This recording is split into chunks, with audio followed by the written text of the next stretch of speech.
بسم اللہ الرحمن الرحیم۔ سورۃ البقرہ آیت نمبر 284 285، یہ آج کا ہمارا سبق ہے۔ یہ سورہ بقرہ کا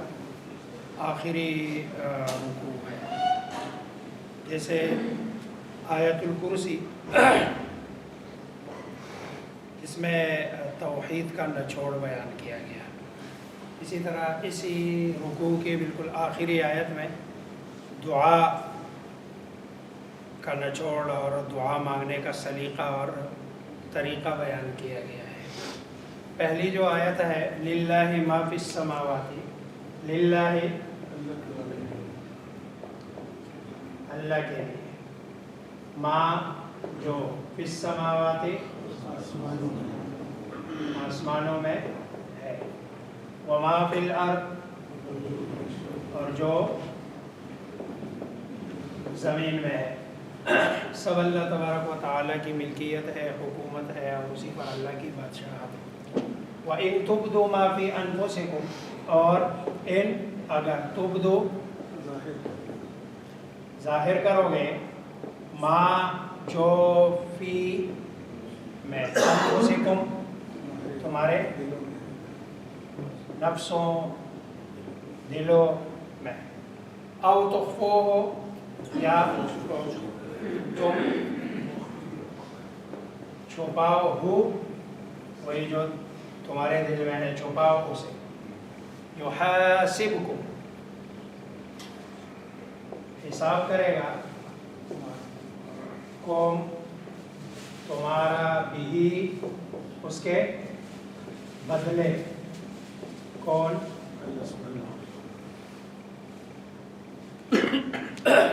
جو تم ظاہر کرو گے اس کا بھی اللہ حساب کرے گا، جو تم اپنے دلوں میں چھپاؤ گے اس کا بھی حساب کرے گا۔ آیت کا مطلب کیا ہے، مقصد کیا ہے؟ دیکھو، انسان کے جتنے بھی اعمال ہیں وہ دو طرح کے ہیں۔ ایک کا تعلق ظاہری اعضاء کے ساتھ ہے، مثلا نماز ہے، حج ہے، زکوٰۃ ہے، کہ جو بندہ اپنے جو اعضائے ظاہریہ ہے ان کے ساتھ کرتا ہے، اللہ ان کو بھی دیکھ رہا ہے اور اس کا بھی حساب کرے گا۔ اور کچھ اعمال ایسے ہیں کہ جو دل کے اندر ہے، مثلا بغض ہے، حسد ہے، کینہ ہے، ایون ایمان کا تعلق بھی کس کے ساتھ ہے؟ دل کے ساتھ ہے۔ اگر کوئی آدمی لا الہ الا اللہ لا الہ الا اللہ زور زور سے پڑھتا ہے، کہتا ہے، اور کہتا بھی ہے میں اس کا اقرار کرتا ہوں، لیکن دل میں اس کا لا الہ الا اللہ پر یقین نہیں ہے، تو وہ مومن نہیں ہے۔ ظاہری نقشے میں تو وہ مومن ہوگا، لیکن باطنی نقشے میں وہ ایمان والا نہیں ہے۔ چنانچہ قیامت والے دن اللہ تبارک و تعالیٰ یہی فرمائیں گے کہ وہ اعمال جو ظاہری ہے، ظاہری بات ہے وہ تو فرشتے لکھ کے لائے ہیں، زمین گواہی دے دے گی، یہ ساری دنیا کی جو چیزیں ہیں اللہ تبارک و تعالیٰ نے کرامن کاتبین مقرر کیے ہیں وہ لکھ کے لائیں گے۔ لیکن اللہ فرمائیں گے آج وہ والا دن ہے کہ تمہارے ظاہری اعمال تو سارے ظاہر ہے، آج اللہ تبارک و تعالیٰ تمہارے اندر کی جو باتیں ہیں اس کو بھی ظاہر کریں گے۔ چنانچہ اللہ تبارک و تعالیٰ سب کے اندر جو دلوں کے اندر جو چیزیں تھیں اس کو بھی اللہ تبارک و تعالیٰ ظاہر کر دیں گے، اور ظاہر کر کے اللہ تبارک و تعالیٰ سب کے سامنے رکھ دیں گے، سب کی نگاہیں جھک جائیں گی۔ لیکن اللہ کا فضل ہوگا کہ ایمان والوں کے لیے ان اعمال کو اور ان چیزوں کو اللہ بخش دیں گے، اور کافروں کو اس کے بدلے میں اس کی سزا ملے گی۔ لیکن یہ جو آیت ہے بظاہر اگر جو تم دل میں کرتے ہو ظاہر کرو گے وہ بھی، اور جو چھپاتے ہو تو وہ بھی۔ اب دیکھو دل کے اندر کی بات ہو رہی ہے، حالانکہ دل کے اندر تو وساوس بھی آتے ہیں۔ رسول اللہ صلی اللہ علیہ وسلم کا فرمان ہے کہ ان اللہ تجاوز عن امتی ما لم وسوست به، کہ میری امت کے لیے اللہ تبارک و تعالیٰ نے وہ ساری چیزیں معاف کر دی ہے کہ جو ان کے دلوں میں وساوس آتے ہیں، جب تک کہ دو کام نہ کرے، جب تک کہ وہ وسوسہ اس کی زبان پر نہ آئے، یعنی اس کے ذریعے سے بولے نہ۔ مثلا دل کرتا ہے، دل نے کہا بھائی کسی نے آپ کو برا کہہ دیا، دل میں وسوسہ آیا، خیال آیا کہ میں بھی اس کو اس کے بدلے گالی دے دوں، لیکن رسول اللہ صلی اللہ علیہ وسلم فرمایا اس وسوسے سے اس کو گناہ نہیں ہوگا جب تک کہ یہ زبان پہ وہ گالی لائے گا نہیں۔ اور دوسرا یہ کہ معلوم تھا عمل، جب تک کہ وہ اس پر عمل نہ کرے، یعنی عمل بولے نہ اور عمل نہ کرے تو اس وقت اصل میں وساوس جو غیر اختیاری ہے وہ یہاں ان کی بات نہیں ہو رہی ہے، بلکہ اختیاری جتنی بھی چیزیں ہیں کہ جو بندے کے اختیار میں ہے وہ اختیاری چیزوں کی بات ہو رہی ہے۔ غیر اختیاری اگر کسی کے دل میں وسوسہ آتا ہے، ورنہ تو وساوس آتے ہیں، بسا اوقات نعوذ باللہ اللہ کے بارے میں بھی بندے کو وساوس آتے ہیں کہ جیسے تقدیر کے مسئلے پہ بندہ سوچتا ہے، کہتا ہے کہ بھئی جو ہے نا وہ دیکھو اللہ نے یہ ساری کائنات پیدا کی ہے اور یہ پھر اللہ تبارک و تعالیٰ کو کس نے پیدا کیا، اسی طرح کے وساوس بندے کے دل میں آتے ہیں۔ کبھی جو ہے نا بندے کے ذہن میں عجیب عجیب وسوسے سے آتے ہیں، تو ان وسوسوں پہ پکڑ نہیں ہے جب تک کہ بندہ بولے نہ یا اس کو عملی شکل نہ دے۔ لیکن نا بعض علماء کہتے ہیں اس کے اندر وساوس داخل ہے، اور وساوس داخل اس لیے ہے کہ ایک لمبی حدیث ہے اور اس ان آیتوں کا پس منظر ہے، اور وہ پس منظر یہ ہے کہ صحابہ کرام رضوان اللہ تعالی علیہم اجمعین جب یہ والی آیت اتری ہے، ظاہری بات ہے وہ اہل زبان ہے، وہ جا کے رسول اللہ صلی اللہ علیہ وسلم کے پاس گئے، انہوں نے کہا اللہ کے رسول یہ کیسے ممکن ہو سکتا ہے کہ بھئی جو اندر کی بات ہے، دل کی بات ہے، اس پہ تو ہمارا کوئی کنٹرول ہی نہیں ہے، تو اس پہ بھی اللہ تبارک و تعالیٰ پکڑیں گے، یہ تو بڑا مشکل ہے۔ چنانچہ رسول اللہ صلی اللہ علیہ وسلم نے ان کو فرمایا دیکھو یہود و نصارہ کی طرح آپ لوگ زیادہ سوالات نہ کیا کرو، بلکہ جو ہے نا صاحب ایمان والوں کا طریقہ یہ ہے کہ وہ یہ کہے کہ سمعنا واطعنا، کہ ہم نے بات سن لی ہے اور اللہ نے جو فرما دیا اس کی کیا کر لی ہے اطاعت۔ پہلے سر تسلیم خم کر دو، جب سر تسلیم خم کرو گے تو اللہ تبارک و تعالیٰ کسی ایسی چیز کا مکلف نہیں بناتے ہیں کہ جو بندے کے بس میں نہ ہو۔ چنانچہ جب صحابہ نے کہا سمعنا واطعنا، اللہ کے رسول ٹھیک ہے آپ جیسے کہہ رہے ہیں ہم نے سن لیا اور اطاعت کر لی، تب جا کے اگلی آیت اتری ہے لا یکلف اللہ نفسا الا وسعها، اللہ تبارک و تعالیٰ کسی بندے کو اس کی وسعت اور گنجائش سے بڑھ کر اس پر بوجھ نہیں ڈالتے ہیں۔ تو یہ جو ہے نا وَإِن تُبْدُوا مَا فِي أَنفُسِكُمْ أَوْ تُخْفُوهُ يُحَاسِبُكُم بِهِ اللَّهُ فَيَغْفِرُ لِمَن يَشَاءُ، بس بخش دے گا ہوا کون؟ اللہ، لمن یشاء جس کے لیے چاہے، وَيُعَذِّبُ اور عذاب دے گا، من یشاء جس کو چاہے۔ اور گویا کہ اللہ تبارک و تعالیٰ پھر آگے مغفرت جو گناہ کرتا ہے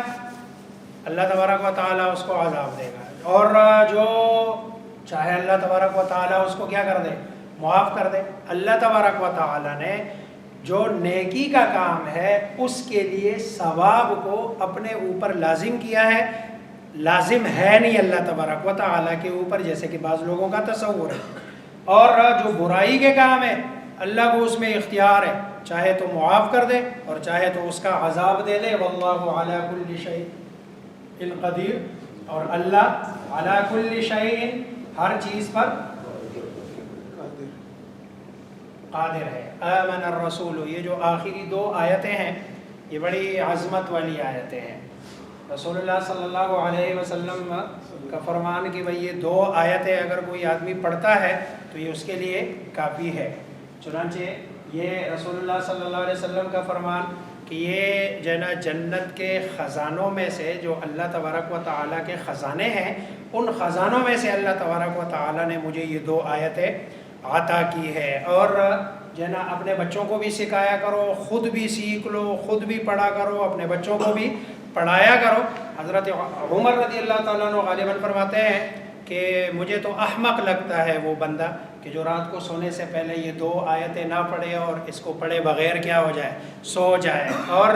جب بندہ یہ دو آیتیں آخری پڑھ لیتا ہے اور پڑھ کے سوتا ہے تو اللہ تبارک و تعالیٰ شیاطین، جنات اور ان ساری چیزوں سے اللہ تبارک و تعالیٰ رزق میں وسعت ہے، یہ ساری اس کی وجہ سے آتی ہے۔ لہذا یہ اپنی زندگی کا بندہ معمول بنا لے۔ اور یہ دو آیتیں ہیں، کوئی زیادہ لمبی چھوڑی آیتیں بھی نہیں ہیں، اور میرا خیال نہیں ہے کہ جو لوگ نماز پڑھتے ہیں نمازیوں کو اکثر یہ آخری والا رکوع تقریباً یاد بھی ہوتا ہے، رات کو سونے سے پہلے بندہ پڑھ لے تو جنات سے، شیاطین سے اور ان ساری چیزوں سے حفاظت ہوتی ہے۔ آج کل ویسے بھی ہر بندہ اسی چکر میں ہے کہ بھئی جنات سے اور جو ہے نا یہ جادو سے، ٹونے سے، اس سے کیسے حفاظت ہو۔ ویسے تو سورہ بقرہ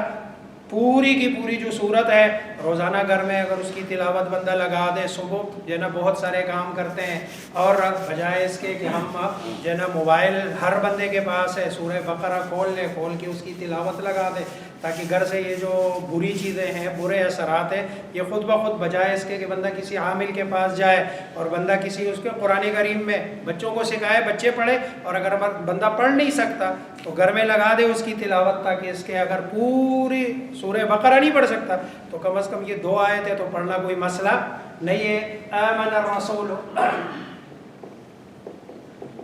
ایمان لائے، الرسول یہ خاص رسول ہے، اسے سرکار دو عالم محمد مصطفیٰ بما انزل، جو اتارا گیا، الیہ ان کی طرف، من ربہ ان کے رب کی طرف سے۔ اب وَإِن تُبْدُوا مَا فِي أَنفُسِكُمْ أَوْ تُخْفُوهُ يُحَاسِبْكُم بِهِ اللَّهُ۔ صحابہ نے جو سوالیہ نشان اٹھایا، ان کے نبی نے یہ نشان نہیں لگایا اور یہ سوال نہیں اٹھایا، ایمان لے آئے، اور جب آپ نے سمجھایا والمؤمنون، اور ایمان والے بھی۔ دیکھو یہ واحد جگہ ہے جہاں ایمان میں اللہ تبارک و تعالی نے رسول اور ایمان والوں کو ساتھ ملایا۔ یہ واو یہ عطف ہے، آمن الرسول والمؤمنون، ایمان لایا کون؟ رسول اور ایمان والے، کس پر؟ بما انزل الیہ، کہ جو ان کے رسول کی طرف اتارا گیا، من ربہ ان کے رب کی طرف سے، کلن سارے، یعنی رسول اور ایمان والے، آمنا ایمان لائے، باللہ وملائکتہ اور اس کے ملائکہ فرشتوں پر، وکتبہ اور اللہ کی کتابوں پر، ورسلہ اور اس کے رسولوں پر، لا نفرق بین احد اور نہیں ہم تفریق کرتے، فرق کرتے، بین احد کسی ایک کے درمیان، من رسلہ اس کے رسولوں میں سے، یعنی ہم اللہ تبارک و تعالیٰ کے جتنے بھی رسول ہیں ہم کوئی تفریق نہیں کرتے، ہم سب کو اللہ کا رسول مانتے ہیں، سب پر ایمان لاتے ہیں۔ وقالو اور کہا انہوں نے سمعنا ہم نے سن لیا، واطعنا اور مان لیا، غفرانک اے رب تو معاف کر دے۔ یہ جو غفرانک ہے اس پر جو یہ زبر ہے، زبر نصب، چونکہ اس کے لیے پیچھے ورب ہونا چاہیے، فعل ہونا چاہیے، ادھر لفظ ہے نس آلو کا، نس آلو کا، اے اللہ ہم مانگتے ہیں تجھ سے تیری مغفرت، اے اللہ ہم مانگتے ہیں تجھ سے تیری مغفرت۔ جب ہم یہ غفرانہ کا لفظ مغفرت کے لیے بھی استعمال ہوتا ہے اور شکر کے لیے بھی استعمال ہوتا ہے، چنانچہ جب بندہ باتھ روم سے باہر نکلتا ہے تو باہر نکلتے ہوئے پڑھتا ہے غفرانہ کا، یہ بھی حدیث کے الفاظ ہیں، تو اس کا مطلب ہے شکرانہ کا، نشکرو کا، شکرانہ کا، اے اللہ ہم تیرا شکر ادا کرتے ہیں۔ اور شکر کس چیز میں؟ کہ دیکھو اللہ نے غذا کو ہمارے جسم کا حصہ بنایا، اور جو فاسد مواد ہے اس کو نکلوا دیا، اور جو اچھے مواد تھے وہ ہمارے جسم کا حصہ بن کے خون میں شامل کر دیا۔ اب یہ اللہ کی بہت بڑی بلیسنگ ہے، اللہ تبارک و تعالیٰ کی بہت بڑی نعمت ہے۔ تو غفران مغفرت کے لیے بھی، یہاں مغفرت کے معنی میں ہے غفرانہ کا، نسألو کا غفرانہ کا، اے ہمارے رب ہم تم سے مغفرت کا سوال کرتے ہیں، ربنا یا ربنا اے ہمارے رب، وَإِلَيْكَ اور تجھ ہی، تیری ہی طرف، مصیر لوٹنا ہے، ہم نے تیری ہی طرف لوٹنا ہے۔ اس لیے بخشش یہ ایسا ہی ہے جیسے بچے کو ماں گھر سے باہر نکالتی ہے اور بچہ دوبارہ واپس آتا ہے، ماں پھر نکالتی ہے کیونکہ بچے کو پتہ ہے کہ واپس آنا اسی جگہ ہے، کوئی دوسرا در نہیں ہے، کوئی اور جگہ نہیں ہے، اس لیے رب کے پاس بھی جا کر اگر رب ناراض بھی ہو جائے، رب مارے بھی، تو تب بھی رجوع رب ہی کی طرف کرنا ہے، کیونکہ لوٹنے کی کوئی اور جگہ ہمارے پاس نہیں ہے۔ اللہ مجھے آپ سب کو سمجھنے عمل کرنے کی توفیق عطا